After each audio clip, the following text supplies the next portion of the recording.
ますね。はい、では、今日ですが、宇宙機の開発の実際ということで、実際にですね、小型衛星開発されている特任助教の先生のパク先生に、今日お越しいただいて説明をしていただきます。パク先生は、ソウル大学ですね、ソウルナショナルユニバーシティで、韓国の大学のご出身で、こちらで2機の衛星の開発をされてきました。3機だったかもしれないですね。であと、今はですね、私たちの今、私も所属している研究室のスタッフとして、勤務されていて、衛星の開発されています。もう何機もですね、衛星1機開発するの10年なんですけど、もう何機も衛星開発されている小型衛星だからということで、いろんな経験をご持ちの先生です。ということで、今日パク先生に講義をいただきます。今日の講義の言語は英語になります。質問もですね、最後、Q&A の時間を取りますが、可能であれば皆さんも英語で質問をしてみてください。日本語でも対応できますので、聞きたいことがあったらぜひどんどん聞きましょう。お願いします。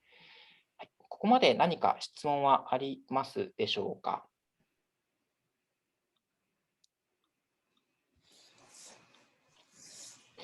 大丈夫ですかね。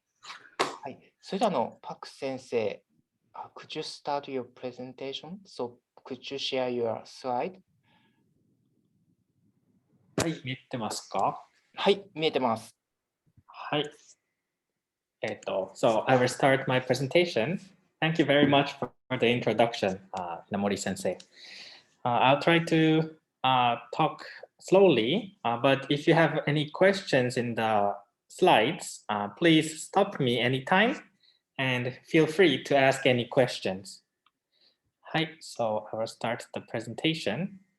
So today, I will give you a brief introduction about the CubeSat or small satellite development. I'm sorry. Small satellite development methods, and it'll be based on my experience previously in Seoul National University. In Seoul National University, we developed 2 satellites, and the presentation will show the development phase and operations of these satellites. So the outline of the presentation is as follows. First, I'll give you a very brief background of myself, and then I will explain what a CubeSat is. Then I will continue describing about the development cycle of a CubeSat, including a typical project cycle of satellite systems, the development phases of each CubeSats, delivery and legal issues that we need for the CubeSat, and then launch and operation phase of the CubeSats. And overall, I will show the overview of the development processes of nanosatellite systems. For the background of myself, as Inamori sensei already explained, I graduated my studies in Seoul National University in Korea. And then I came to Nagoya University as a postdoc researcher in 2019. And from this year, now I'm working with Inamori sensei. For my CanSat and CubeSat activities, I go back to 2009, where I first started my CanSat project participating in ARLIS, which is a CanSat competition that is held in the United States. Then I continued to work as CubeSat engineer starting in 2011. And in 2015, I started my second CubeSat project. And from 2019, I joined Nagoya University to work on the currently Nagoya University CubeSat named NU-Cube1. My academic research background is space technology for CubeSat capability enhancement, including magnetic plasma drag for CubeSat constellation and applying artificial intelligence to CubeSat space implementation.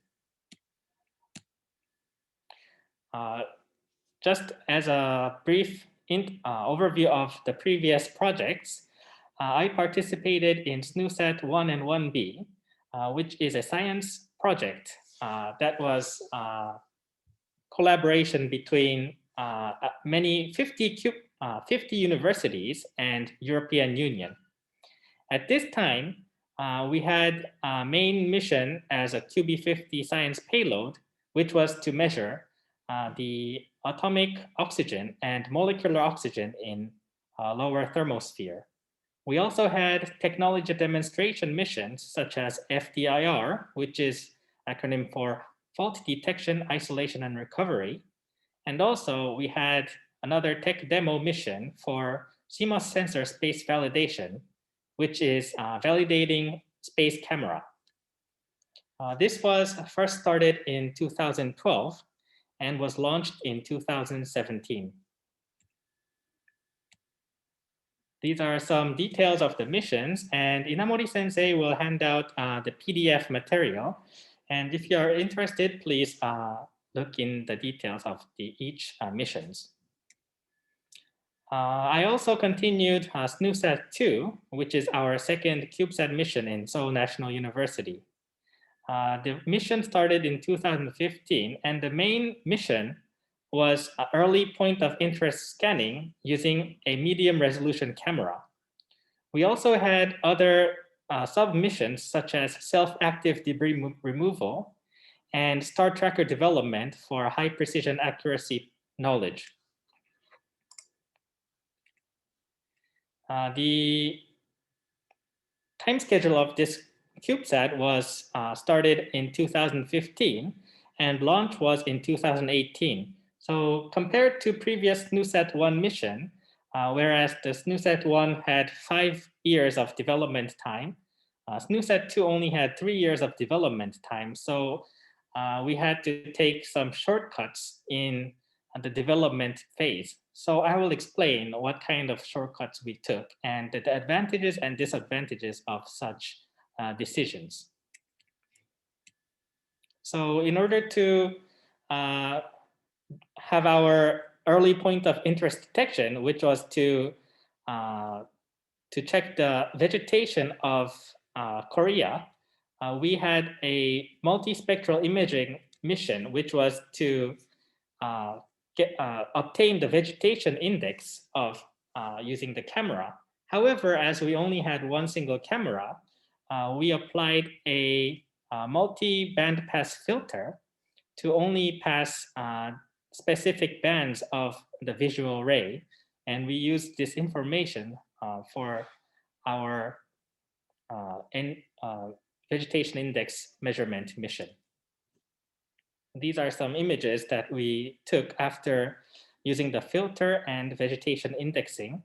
And you can see that the NDVI, which is non-dimensionalized vegetation index, shows that the non-vegetation area, which you can see the autumn falling leaves, show less vegetation index compared to the green areas, which show the active or the live leaves before the falling. Next experience at the moment is NU Cube 1, which we are developing in Nagoya University in Inamori Sensei's laboratory. The kickoff was around 2017 and 2018.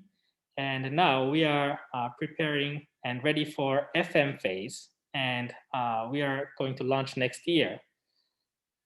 The main mission is high spin orbit deployment, which is a new concept of orbit control that Inamori Sensei proposed. And it is a novel propellantless orbit control method. Also, we have high resolution imaging and high speed orbit control using attitude control and orbit control using MTQ. I think Inamori Sensei will introduce more details about NUCube 1 in future, so I'll pass these slides. So now I will explain to you what a CubeSat is and the details of CubeSat, and then further explain the project cycle and the development phases of each CubeSats. CubeSat goes back to early 2000s when it was first introduced as an educational program.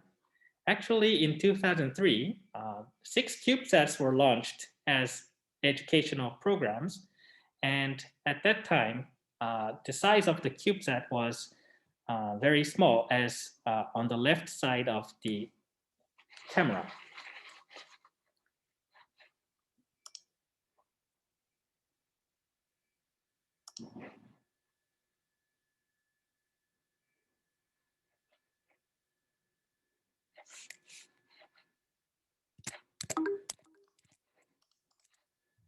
Sorry, but my screen has gone off.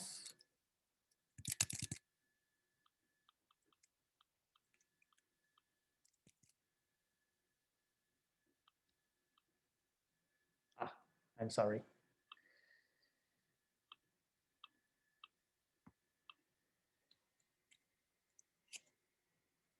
Yes, so on the bottom image, there are 3 different CubeSat platforms, and each CubeSat platform show 1U, 2U, and 3U, which is the size of about a PET bottle. And however, despite the small size, it has the same functions as conventional satellites. And due to its small size, the cost is very low compared to conventional satellites. And also, it requires less people for development. In case of conventional satellites, which can cost up to, I'm sorry, I cannot know in US dollars, but it costs quite a lot compared to the small CubeSats.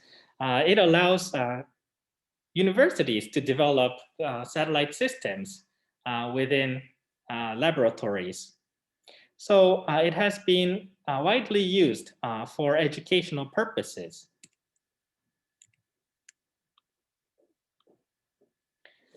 So the low-cost, fast delivery platform for education technology, demonstration, and science missions is one of the most largest advantages of CubeSats. And what makes CubeSat such a low price and fast delivery platform? The largest reasons are, first of all, CubeSats are different from conventional satellites that they can accept some risks. And this means that commercial off-the-shelf components can be used in CubeSat systems, and also less redundancy are required.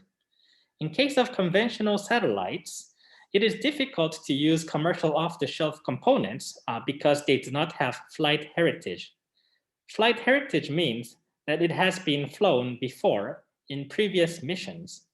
And this means that we didn't find any problem in the previous experience of using the same component. So if the component did not have any problem, there is no reason to change the components, else if there is any other requirements.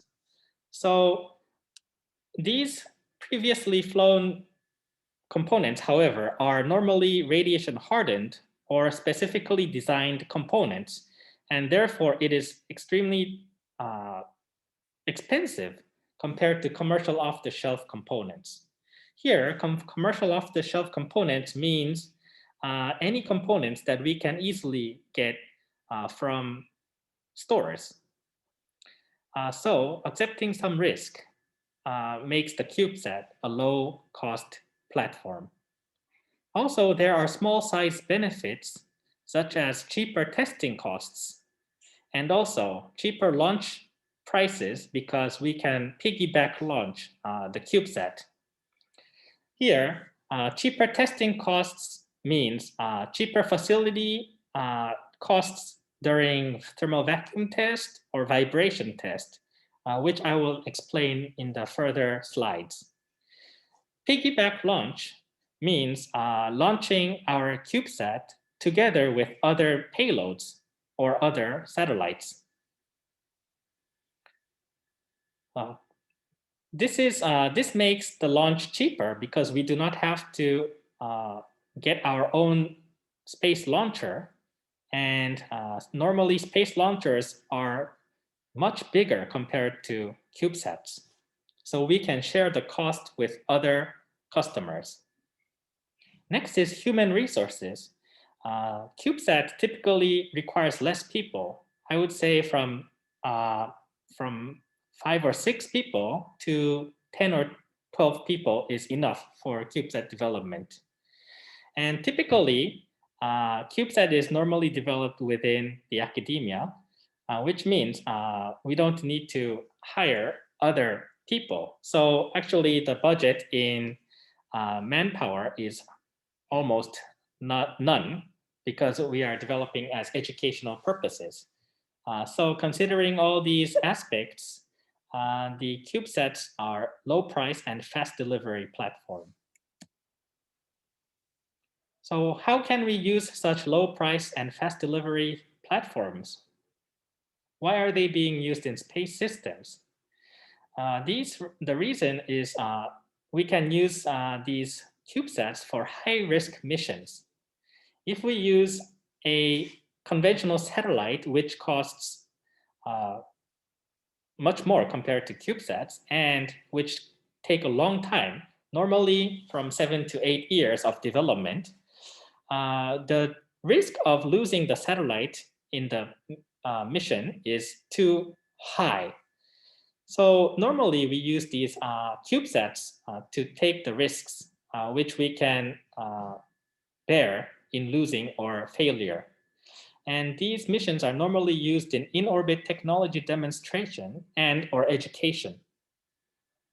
In case of in-orbit technology demonstration, I previously explained that commercial components are not normally used in typical space missions. And that's because we already have experience of the previous component working well. However, we cannot stay with the old technology forever. So many teams or many space agencies want to find newer components that work better.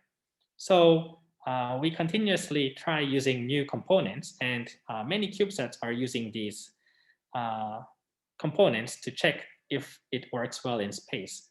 Also, there may be new methods that have been developed, and these are also used in verified in-orbit technology demonstration missions. Also, these CubeSats can be used together to help other mission assistants.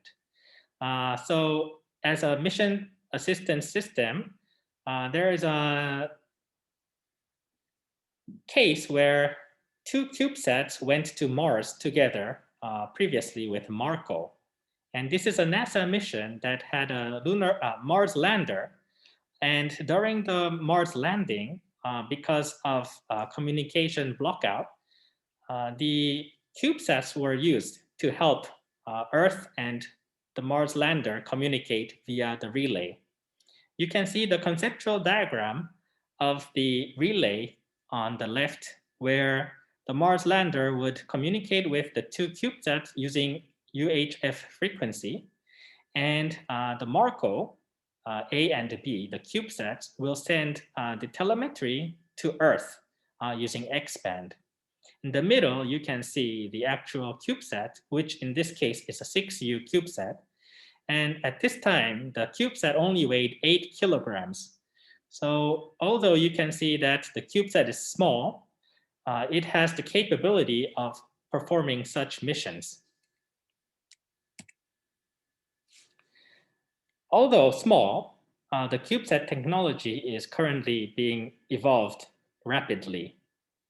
You can see the size of the CubeSat and the downlink speed. At the beginning, many CubeSats stayed on the left bottom side of the image where we can see that downlink speed is only 1 kilobit per second.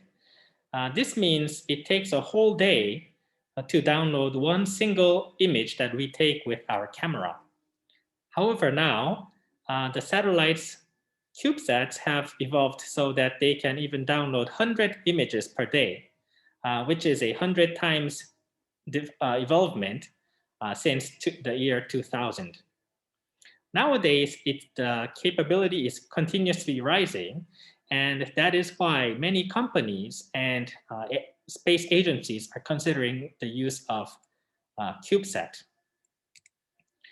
You can see this from this graph, where the number of CubeSats launched each year is exponentially rising every year. And especially on the right, you can see that commercial sectors are giving a lot of interests in using CubeSat. Actually, there are many well-known industries such as Planet Labs, which is heavily using CubeSats to try to take photo of Earth in a daily basis for global coverage using multiple CubeSats. So that was the introduction of what a CubeSat is and its advantages and where we can use the CubeSat. Next, I will briefly explain the development of a CubeSat, and in this section, I will show the life cycle of a CubeSat project. I will explain about the typical project cycle of CubeSats, and then give it more detailed information of the development phases of the project cycle. I will also explain about legal processes and delivery, and also launch and early operations of CubeSat. First, I will explain about the typical project cycle. A typical project cycle consists of formulation phase and implementation phase. In the formulation phase, we try to evaluate the significance and the feasibility of the proposed mission.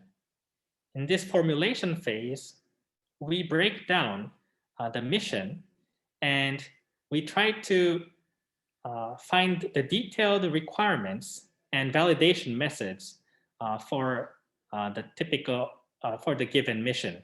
And in the implementation phase, based on the requirements and validation method, we develop based on these requirements and develop the actual system and launch and operate of the proposed mission. So this is the figure of a typical NASA project lifecycle. And we use this lifecycle in case of Kari CubeSat competition. We have various phases, actually, and we can consider different phases where we have a mission concept review. And in this phase, we try to check the feasibility of the missions. There are many missions that are actually reviewed at this phase, and we cannot, we have only a limited resources. That means we cannot develop all missions that have been proposed. So at this phase one, we try to find which missions are important and also feasible. So in this phase, it is important to show that the space mission is actually important for our development and has a meaningful background, but also it must be feasible, meaning it must be a doable mission at the current state of technology. Then in phase two, and during the development phase, we specify the system requirements and also specify the design of the system. At this phase is the most important phase because if the requirements are not correctly defined, that means the design phase, which follows the requirements that we have set, will all go wrong. I will explain about this in the next slides. So after the requirements and the development phase, we actually develop as designed and launch and operate accordingly. This is a V-chart perspective of the previous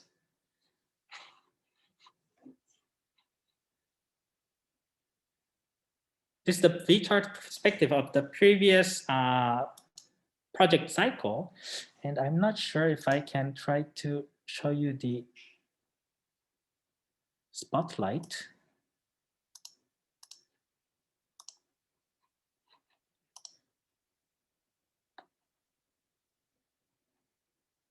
I'm sorry. So I will try to explain without the spotlight. So you can see that the whole diagram consists of a V shape. And on the left, you can see the V shape going downwards. And on the right, you can see the V shape going upwards. And previously, where I explained about the decomposition and definition is where we start off from the top mission requirements and decompose the requirements to lower level requirements from system level to segment level to configuration item level to assembly level and even down to part level. And at this phase, when we decompose the requirements, we should also define how we validate the requirements and how these requirements will be tested and define what the pass criteria is. So when we go down by this phase, the next is that now we can actually design and integrate and verify as we come up. So from the part requirements, if we go up one step to assembly level, we can test each parts together and check if the requirements in the assembly level meets all the criteria. If these criteria are met, we can go up to configuration items and check that all the configuration items requirements are met. If there are something that are not met, we must go back the V chart and then we should continue this process cycle until we go up to the top and meet all the requirements. And this is why I previously mentioned that the second phase is especially important, where the top-level system requirements should be well defined, is because if the top-level requirement is not well defined, that means all the requirements that have been defined while it was decomposed could be wrong. So this means it takes a lot of cycles to find where the problem has occurred. And this means a lot of time and cost must be put in to continue to a proper cycle. So this is one of the most typical project cycles used in CubeSat development.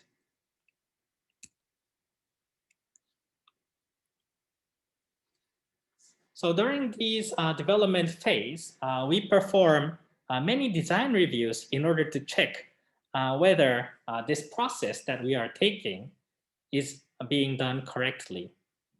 And typical design reviews in CubeSat systems are SDR, PDR, CDR, and during development before assembly and flight, we also perform AITRR and FRR.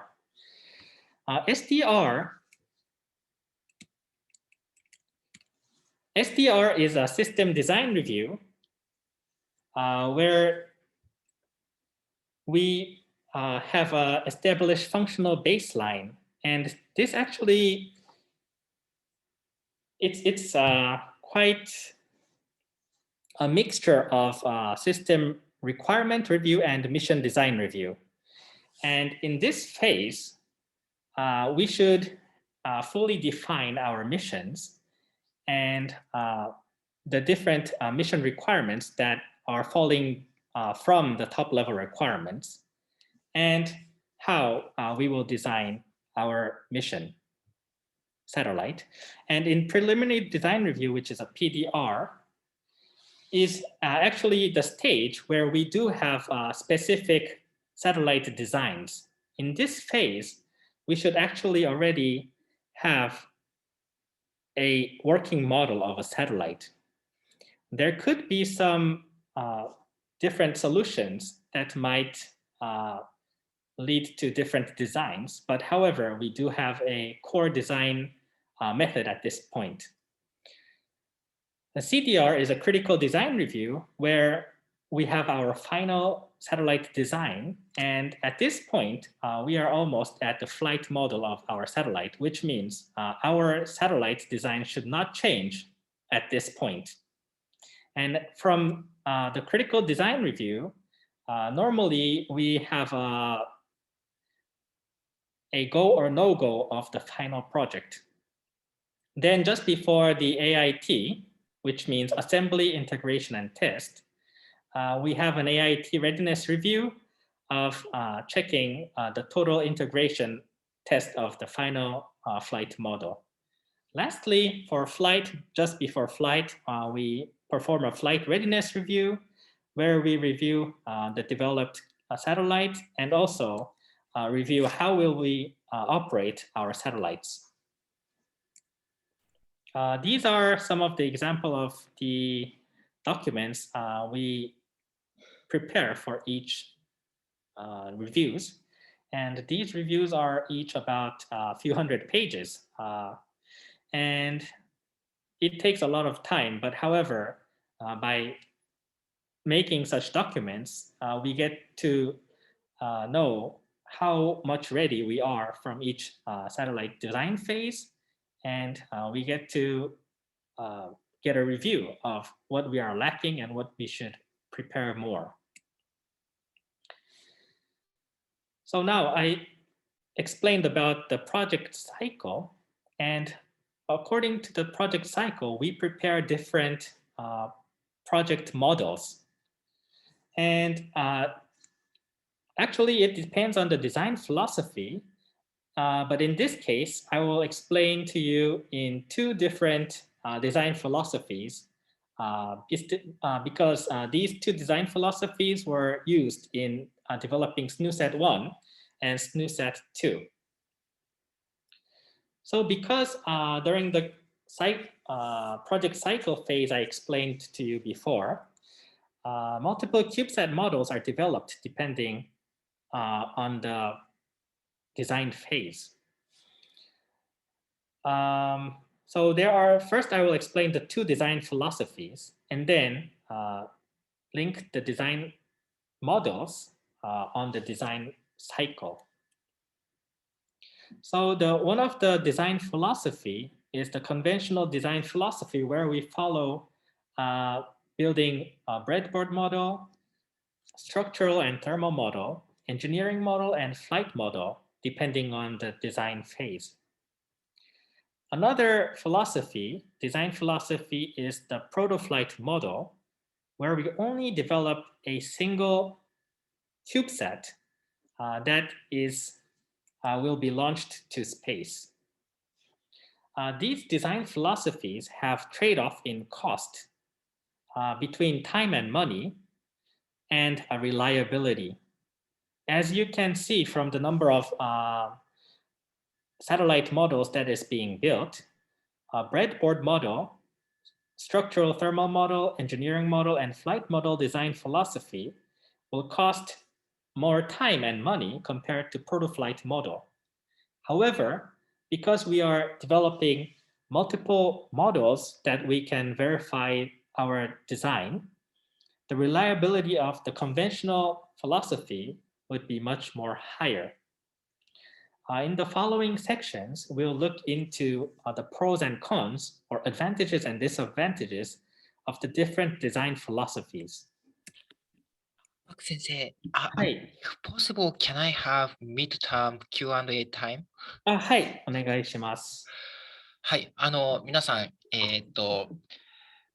ここまで、パク先生から説明をいろいろしていただきました。何か質問があればお願いします。ここが分かりにくかったとか、そんな話でも大丈夫です。できていれば英語で、拙い英語でも全く問題ないです。で、日本語でも大丈夫です。お願いします。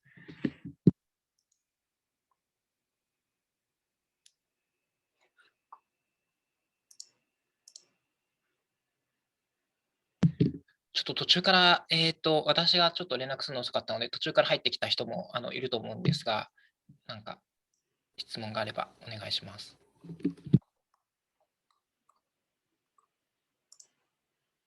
V チャートとかね、出てきましたね。考え方としては大事な V チャートとかも出てきました。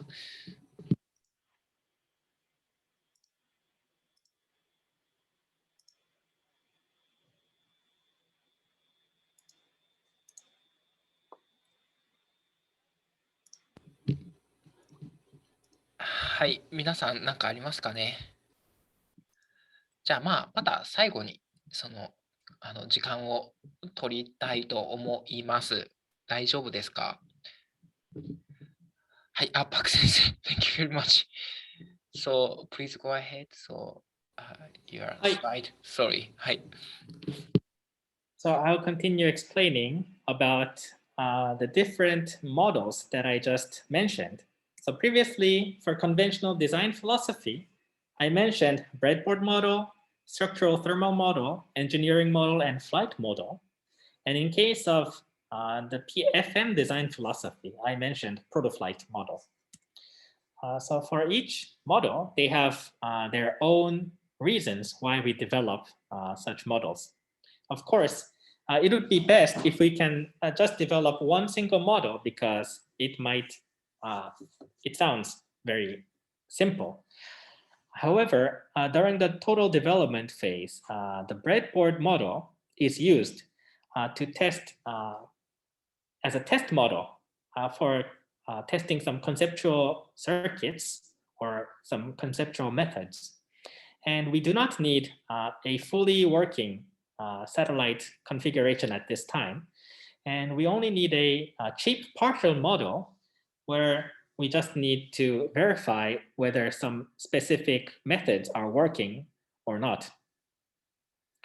Normally, we don't have to configure a fully satellite looking model. So when I show you a actual breadboard model, it might not look like a satellite as a image.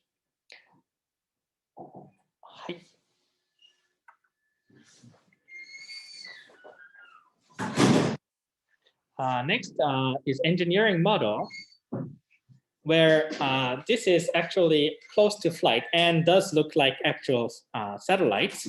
However, we still do not use the actual flight model parts. So normally, the parts that we use in this model is cheap. That means it can be just a working model of some specific parts and does not have to require the full functionality of actual satellite.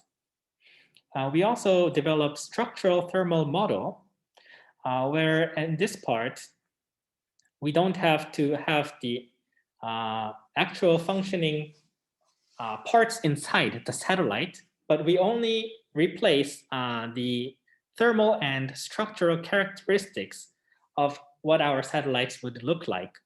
So in this case, we replace the dummy masses.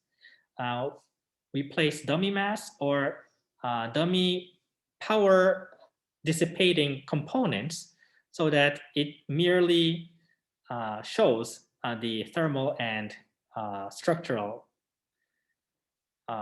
characteristics of the satellite. And normally we use this for thermal analysis and structural analysis of the satellite for during launch and in-space operation condition analysis. We also have a qualification model, but normally we join the qualification and engineering model to develop an engineering qualification model to reduce the cost. However, many cases we developed 2 flight models and use one of the flight model as a qualification model, and also keep the qualification model as a backup for just in case something happens to the flight model. So that's why normally many qualification models are identical to flight. The flight model, which is the actual model that goes to space, has full functionality, qualified parts, and the exact materials that are used, which is basically the satellite we will develop.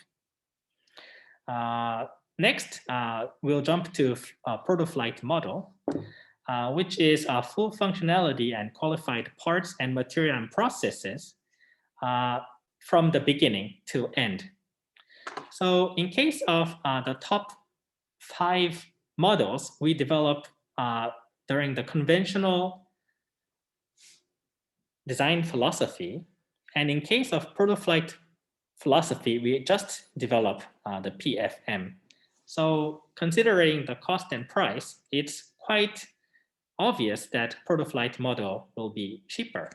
However, because we have different tests done during the breadboard model, engineering model, STM, and QM, we can see that the flight model developed in the conventional method will have higher reliability compared to proto-flight model. So considering the conventional method, the advantage of the conventional design philosophy is that we can find early discovery of issues if there are any. For example, during the breadboard model, we can find whether our conceptual design or conceptual circuit has any functional errors that we could have not thought of before testing it. In case of structural and thermal model, we can verify whether our satellite can withstand the launch environment, such as vibration or shock, or also whether our specific areas of the satellite meet certain conditions, such as thermal range conditions or other requirements required during the mission. However, the disadvantages of this conventional philosophy is that, of course, it takes longer time and more money. In case of the proto-flight model, where we just develop one single model, the advantage is that we only have to develop a single CubeSat, so it reduces time and money. However, if failure occurs, it's extremely difficult to find where the problem is coming from. And therefore, actually, it takes normally more time and money to find this problem.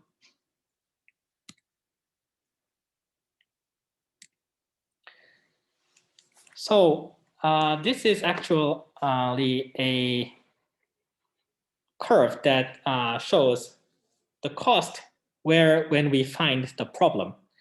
So if you find the problem in the beginning, the change cost is very low. So conventional philosophy, where we can have high chance of finding problems in the beginning, will eventually have low cost in the change cost. However, in case of PFM, if we do find any problem, it's most likely that we find problems in the end, after we finish our satellite. And at this point, the change cost is too high. So that is the biggest disadvantages of PFM if we have a problem. I will explain you some design philosophies in the satellites we used. In SNUSat 1 and 1B, we used the conventional design philosophy of EM and FM. At this time, we developed 3 different models, of each being structural and thermal model, engineering model, and flight model. At this time, we chose this philosophy because of education purposes. We wanted the students to go through all the conventional design philosophy and make the design models so that we can experience the whole cycle. Due to this reason, the design phase costed 4 years. And at this time, we used about $500,000 with 3 or 4 students. In case of SNUSET 2, we used the PFM philosophy because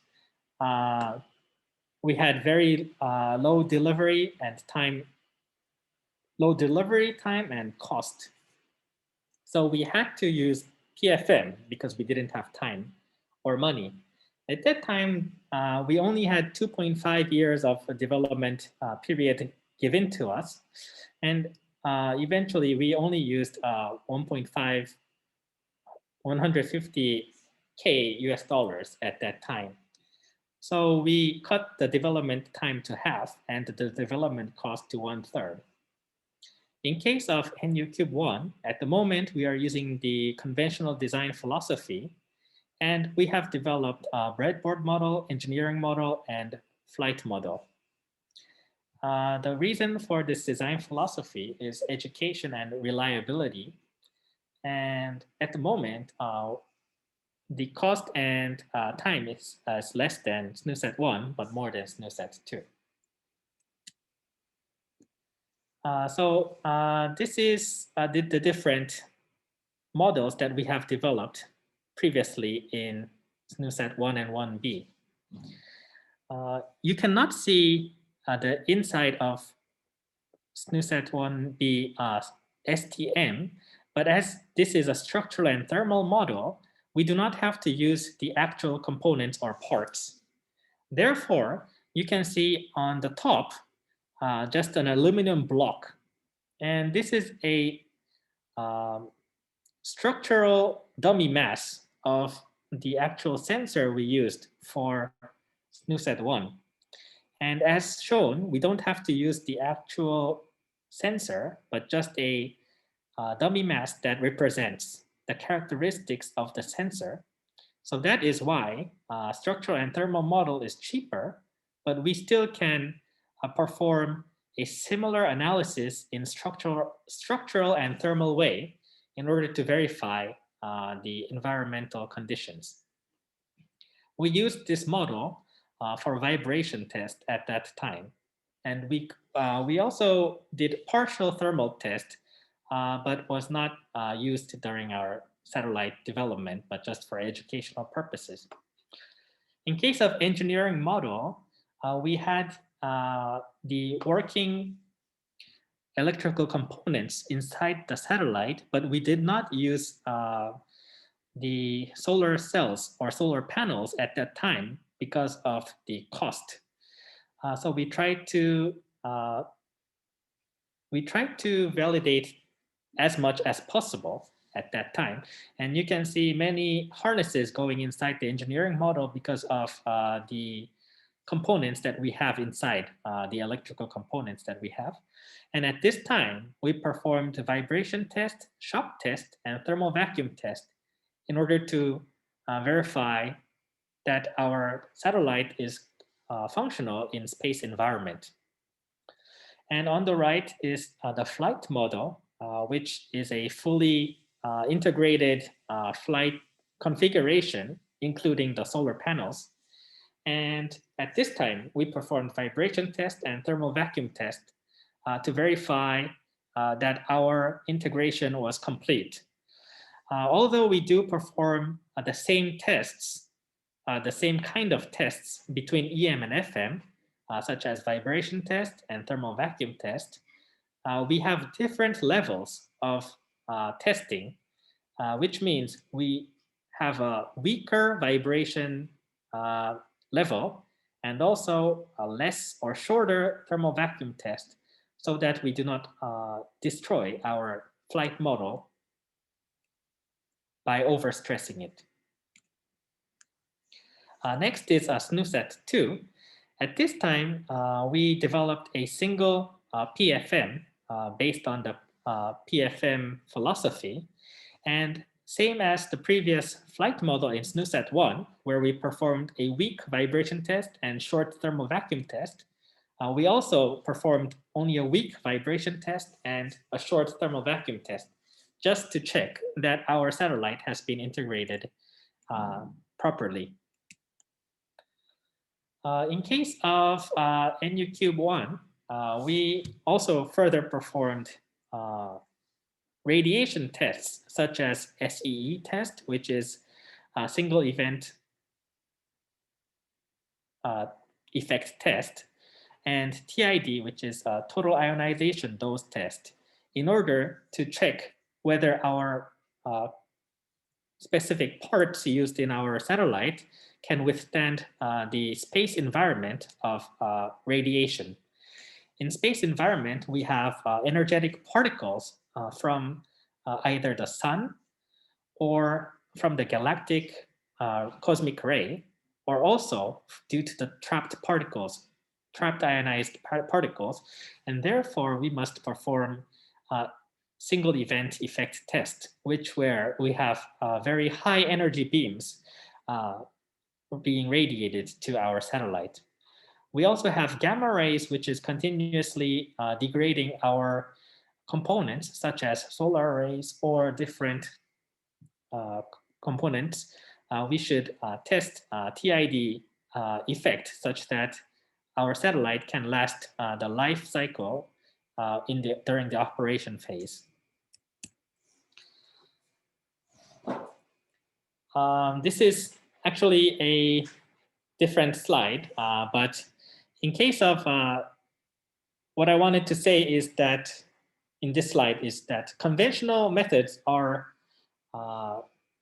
well known to be reliable. However, in our case, in SNUSAT 1 and 1B, although we did take the conventional design philosophy, we assess our project as a failure. And the reason is, the main reason for this is because although we had each models, the models at that time were not in their actual level. So what it means is, for example, during STM, we did do our thermal analysis, but it was only used for educational purposes. And we did not know how to use the results for the project. And in case of engineering model, we did have the electrical components inside our satellite, but we did not have proper test cycles, such as individual component testing of the functionalities and integrated function testing. So lack of integrated functional test eventually meant that we couldn't verify all the requirements that were set during the decomposition level in the V chart going down. And thus, during the integration and composing level, we couldn't fully verify the design. So if we had properly tested during the integration test, we could have found some small mistakes and fixed it. And in that case, we could have had a better result. So this is the reason of failure, even though we did follow the philosophy. In case of SNUSAT 2, we took the protoflight model, and at this time, we would say that because we couldn't have the proper functioning electronics in SNUSAT 1 or 1B, SNUSAT 2, which was based on SNUSAT 1B, shouldn't have taken protoflight model philosophy at that time. Protoflight model is normally for very experienced teams and where they have experienced or flight heritage models already, and all they need is integration and testing. So again, the reason is that system was unsuitable for PFM, and of course, due to lack of integrated functional tests. In case of NUCube1, at the moment, we are now developing our flight model. And actually, most functions are already being tested and fixed at early stages because we have fully functional tests at the moment. And we consider that the conventional model or philosophy will follow well with NUCube1. So to summarize, in case of SNUSET 1 and 1B, we did use the conventional method. However, we had no proper functional tests until FM. So that means we couldn't find the early, we couldn't have early finding of problems, and therefore problem in verification phase were not found. In case of SNUSET 2, we did not have enough time for long-run functional tests. And in case of NUCube1, almost all functional tests from BBM phase is being performed, which means the integration phase in the V chart of going up is being done as expected. So to summarize, of course, the decomposition cycle is also important, but integration cycle is also important. And if either one is missing, then it's likely that we do not find the problem, and the results is very high risk. So now, as I just explained, in our case, we had the decomposition with a very intense design reviews. However, we did not take these V-chart iterations seriously. And in the beginning phase, we couldn't find the problems. So in the end phase, the problems occurred due to the low-level problems.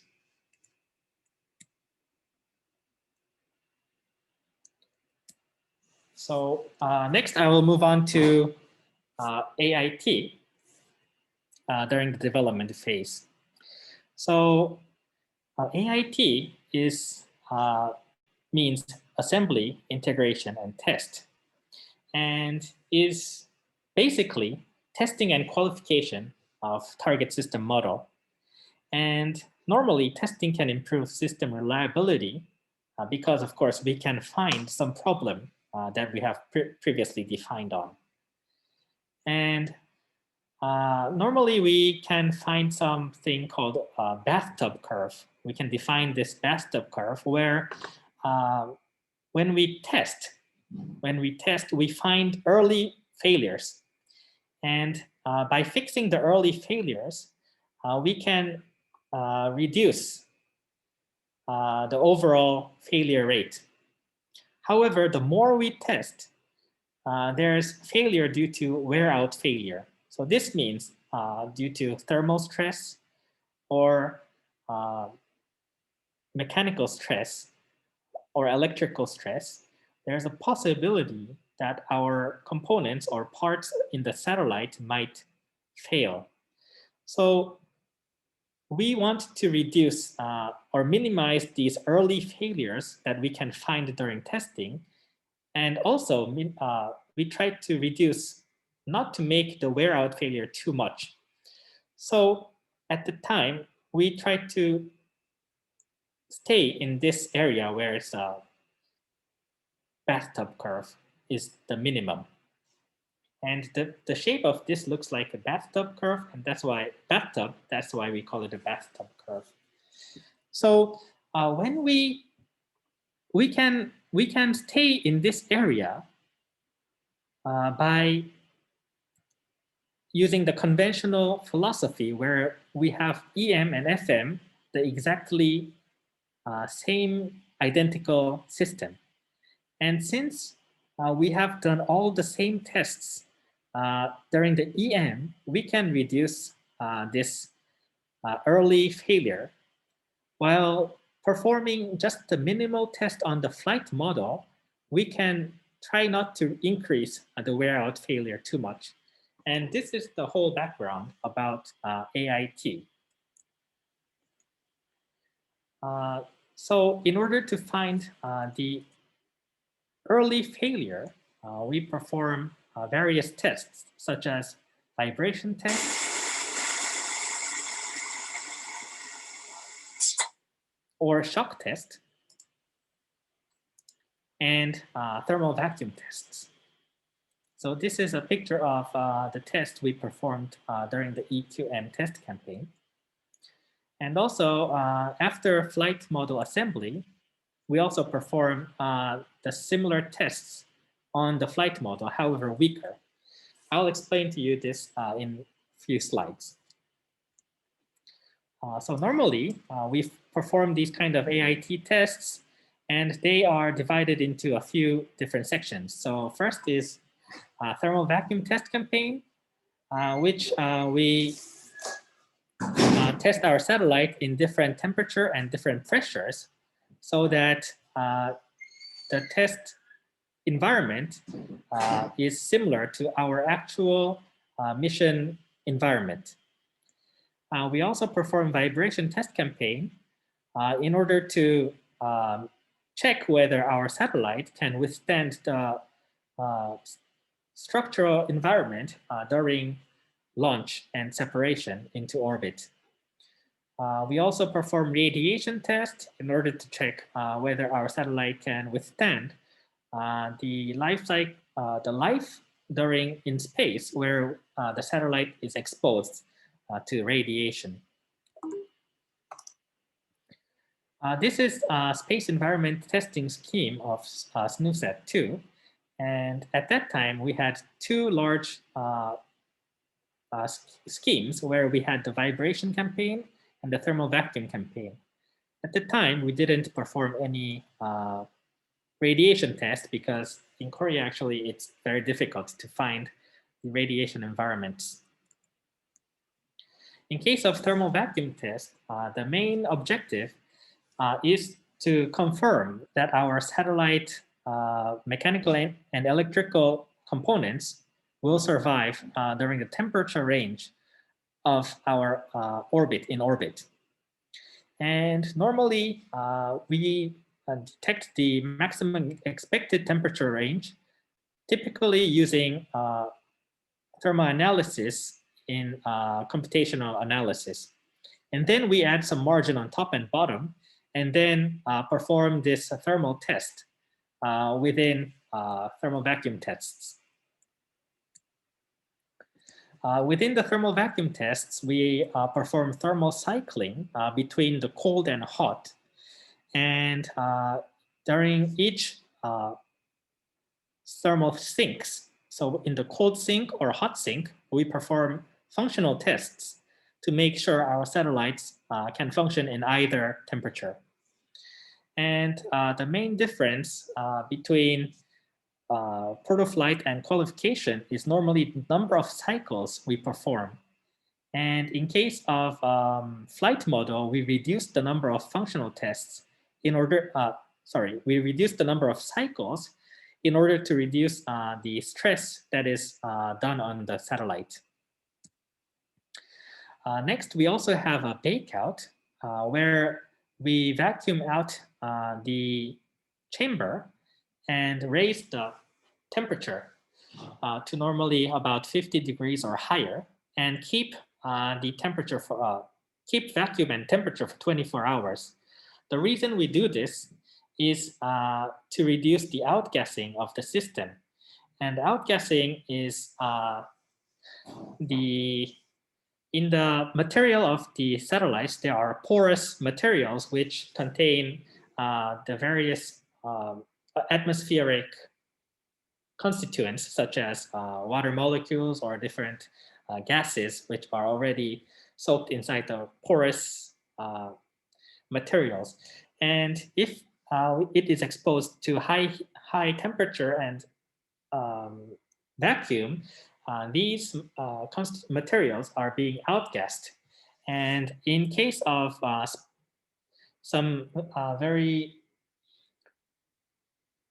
in case of optics or other materials that are sensitive, these outgassing could become a problem. So we try to reduce this outgassing by pre-baking before launch. This is a picture of SNUSAT2 TVAC test and also bake out. And we can see that there was an outgas about 0.6 grams. Although this might not be so much, considering the percentage is quite a lot for CubeSat systems. This was the, in case of SNUSAT2, we used protoflight model.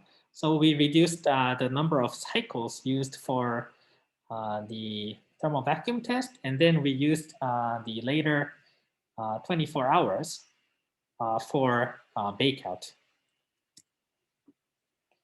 Next, I will briefly explain about the vibration test. The vibration level depends on the launcher, and actually many satellites, the conventional satellites, are extremely large, so they are structurally weak, to say. And so they try to customize the vibration level based on the launcher they use. However, in CubeSat, in the beginning, I explained the reason CubeSat is cheap is because we share the launch with other payloads or other satellites. So in other words, if we are a CubeSat, we do not decide the launcher. And also that means we do not know which launcher we will be using. So therefore, it is normal that we use the highest requirements of all launchers together. So normally there might be different rockets that we could use, but in case we must take the highest envelope of all 3 rockets. So that is why normally CubeSat's vibration level test is very high compared to other satellites. First, we perform a resonance survey, which is finding the vibration mode of our CubeSat. And this is in order to make sure that our satellite resonance is not overlapping with the launcher engine resonance. If our CubeSat resonance point is similar to the engine, there's a high chance that our CubeSat is exposed to very long time of the resonance and therefore might fail. As you can see, at resonance points, the amplitude becomes much larger than the magnitude of 10. So therefore, we must try to keep the resonance point away from the launchers. Normally, launcher resonance points are less than, I think, 30 or 40 hertz. So we try to keep the resonance point away after 75 hertz. So at this point, the resonance point is about 300 hertz and about 2000 hertz. So in this case, we were safe out from the resonance point of the rocket. Next is quasi-static acceleration or steady-state acceleration. This is acceleration due to the continuous g-force from the rocket stages. And actually, it's difficult to test quasi-static acceleration normally because in order to do quasi-static acceleration, we need a centrifugal test facility. But we do not have this, or it's very difficult to use this facility. So, sorry, this is a short video of a centrifugal test that's being used in NASA. A payload to about 150. What kind? Huge. Instruct centrifuge. So you can see that at this time they used the Hubble James Webb telescope, and they spin this structure, to make the centrifuge acceleration that is same as the static acceleration. However, it's difficult, so we use something called sine burst. And using this short duration of test, it's possible to simulate the steady state acceleration. This is an example of sine burst test, and as you can see, it's extremely short. However, at this time, we have a very short phase of the quasi-static acceleration. This is a z-axis.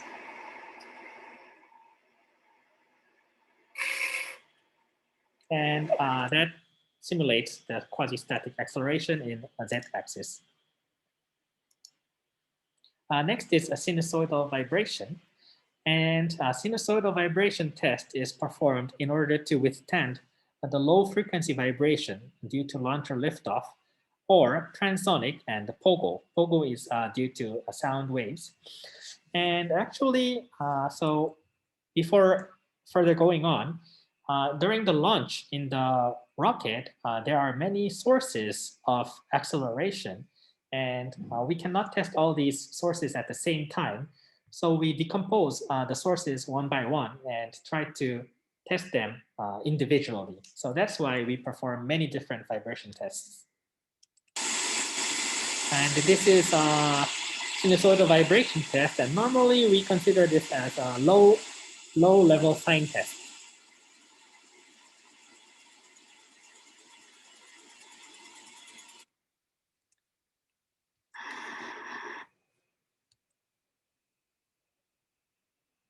And we can see that the low-level sine test goes from 5 Hertz up to about 125 Hertz. And it's commonly, we consider this low. Next is random vibration, which is due to aeroacoustics or due to the engine and aerodynamics. The reason we consider acoustics in CubeSat as a random vibration is because in case of CubeSat, the area of the CubeSat is very small. So the acoustic is indirectly hitting the floor of the payload, of the inside of the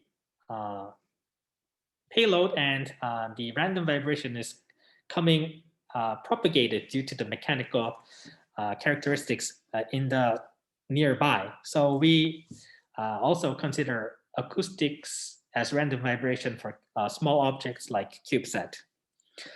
And in this case, we perform a full range of random vibration.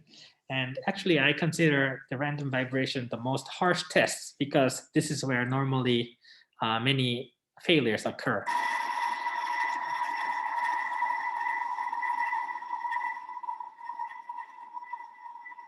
And it's difficult to see much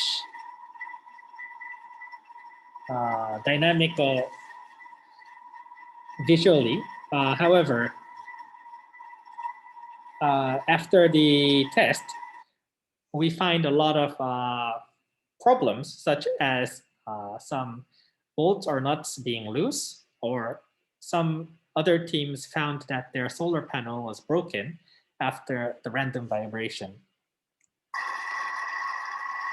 This is random vibration in z-axis, but from the visual video, it looks very peaceful, but inside the test chamber, it's actually very heart-shaking and a bit hard to withstand if you really develop the CubeSat from scratch. These are some graphs from the random vibration test, and we can still see some resonance, some resonances throughout the frequency range.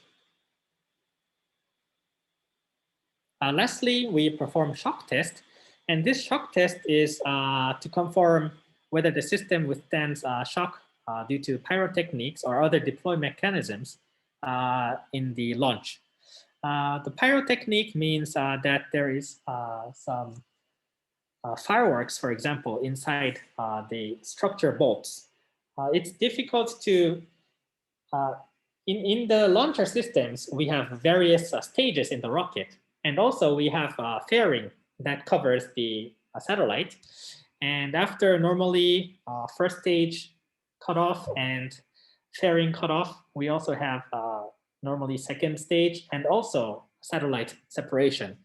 And each time the pyrotechnique is used to deploy or cut the physical mechanisms, and shock is propagated at this time. And in order to simulate this shock environment, we normally use some hammer to hit our satellite. And I'll show you images of the shock test. This is one example of shock test using hammer type in QTech, and we also developed similar mechanisms to test the shock. Also in QTech, they have pellet type. 3, 2, 1. Where they use pressurized air and shoot the pellet to hit the satellite plate and indirectly propagate the shock. We can see that in case of the shock, we have something called SRS, shock response spectrum, and we must try to keep the shock level higher than the SRS. And the shock response spectrum might seem very high, for up to 5,000 or 10,000 G. However, when we consider the high frequency, it's not as high as the numbers seen. Lastly, in case of the single event effect, we perform SEU or SEL tests, such as single event upset or single event latch-up. Upset is when the memory is flipped due to energetic particles. And latch-up is when the parasitic thyristor, which is like closed short circuit in the FET, occurs, and the current flow in some of the semiconductor is kept high, and the only way to stop is resetting, power cycling, or turning off and turning back on. So these actually SEU can be mitigated by software, but in case of SEL, it might permanently damage the satellite. So we must be careful of SEL in space systems. To perform such SEE test, we use high energetic beam accelerator. And in case of Japan, in case of Nagoya University, we go to Wakasawan in Fukui and use this cyclotron to beam energetic particles such as proton or helium. TID test we perform using cobalt 60, and using the cobalt 60 we can irradiate gamma rays about 600 kiloelectron volts. Besides the tests, we have many legal procedures before launch. We must perform frequency allocation with International Amateur Radio Union or the government and ITU. We must perform ground station registration, and we should also acquire amateur radio operators. We need to register space object, and also if we launch outside of the country, we need to gain export license, because the government has strict laws against exporting of satellites. So these are various legal processes that we need. And lastly, for delivery, we need to safely pack and deliver our satellites. And in case of delivering outside of the country, we must take care of the exports, and after delivery, we should perform functional check, fit check, and battery charging and other integration processes. So this is an example of delivery of SNUSAT-1. We changed the science payload to flight payloads, and finally integrated with the launch pads. And this is delivery of SNUSAT-2, and we also, this is the quad pad of our launcher, and 4 CubeSats will be launched from the payload.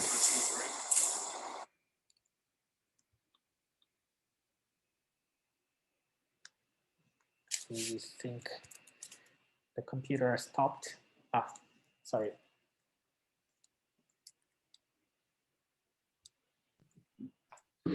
Park 先生、はい。 It's almost time, I think. はい。 So, could you summarize your presentation if possible? はい、わかりました。So, now I'm finished. So, then we have early operations, and in case of SNUSAT and SNUSAT-1B and SNUSAT-2, we did have contact, and we did have some anomalies, and at the moment we are preparing for the anomaly. So I wanted to have a brief overview of the whole project cycle of the CubeSat, and I am around in Inamori Sensei's laboratory, so if you have any questions or comments, feel free to come by or ask Inamori Sensei, and I can answer to you. Thank you very much. ありがとうございます。はい、ありがとうございます。Thank you very much. And thank you very much for interesting presentation. パク先生。はい、do you have any questions, comments from audience, from students? 皆さんから何か質問があればお願いします。興味があれば、ちょっとここに残ってまた聞いてもらっても大丈夫です。何か1個くらいは質問受け付けたいなと思ってるんですが、どうでしょう。せっかくの機会なので。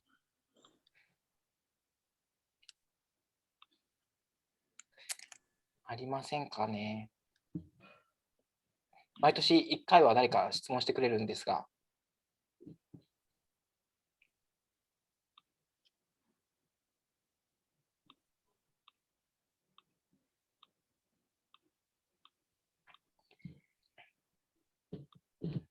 ないですか？はい、じゃあ、なんか誰か違うかな。はい、じゃあ、14時半になったので、今日の講義はこれで終わりたいと思います。で、もし質問がある人はですね、ここに残って聞いてください。お願いします。はい、では、今日はありがとうございました。ありがとうございます。パク先生、a few students may stay here and may ask you some questions, so please stay here. はい、わかりました。